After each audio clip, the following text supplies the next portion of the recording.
തോൽക്കാനുള്ള മനസ്സില്ല എന്തായാലും. ഓനെ കൊണ്ട് പോവുള്ളൂ. അത് ഞാൻ പറഞ്ഞതേനും ആ വാക്ക് അമ്മക്ക് വലിച്ചു കൊടുത്തിട്ട് അങ്ങനെ ഗംഗാവലി പോയാലിടാ ഉദ്ദേശിച്ചിട്ടില്ല അവനെ.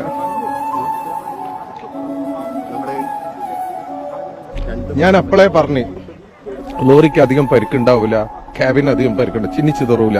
എനിക്ക് ഉറപ്പുണ്ടായിരുന്നു ഓന ആ ക്യാബിന്റെ ഉള്ളിൽ ഉണ്ടാവും. ഞാൻ പറഞ്ഞതാ, ശരിയായില്ലേ? ഉറപ്പായിട്ടും ഓനെയും കൊണ്ടിട്ട് നമ്മൾ പോവുള്ളൂ. ആ ഒരു ഉറപ്പാണ് കുടുംബത്തിന് നൽകിയിരുന്നത്.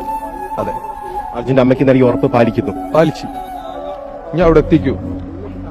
കഴിഞ്ഞ 2 മാസം വലിയ ത്യാഗം സഹിക്കേണ്ടി വന്നു. തീർച്ചയായിട്ടും ഈ തെരച്ചിൽ വീണ്ടും പുനരാരംഭിക്കുന്നതിന് വേണ്ടി മുട്ടാത്ത വാതിലുകളില്ല. ഇല്ല.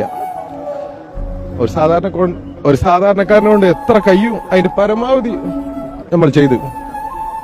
ഒരു ഡ്രൈവറെ കണ്ടെത്തുന്നതിന് എന്തിനു നിങ്ങൾ ഇത്രയേറെ മുന്നോട്ട് ഇങ്ങനെ സമ്മർദ്ദം ചെലുത്തണം എന്നുള്ള ചോദ്യങ്ങൾ പോലും പലവട്ടം നേരിടേണ്ടി വന്നു. സോഷ്യൽ മീഡിയയിൽ തെറ്റായ പ്രചാരണങ്ങൾ നടന്നു. പക്ഷെ അതിലൊക്കെ അതിജീവിച്ചുകൊണ്ടാണ് ഇപ്പോൾ ഈ ഘട്ടത്തിലെത്തിയിരിക്കുന്നത്. അതെ, തോൽക്കാനുള്ള മനസ്സില്ല എന്തായാലും. ഓനെയും കൊണ്ട് പോവുള്ളൂ. അത് ഞാൻ പറഞ്ഞതേനും ആ വാക്ക് അമ്മക്ക് വലിച്ചു കൊടുത്തിട്ട് അർജുൻ നമുക്കൊരു നഷ്ടം തന്നെയാണ്. പക്ഷേ നമ്മൾ കൊടുക്കുന്നൊരു സന്ദേശമുണ്ട്.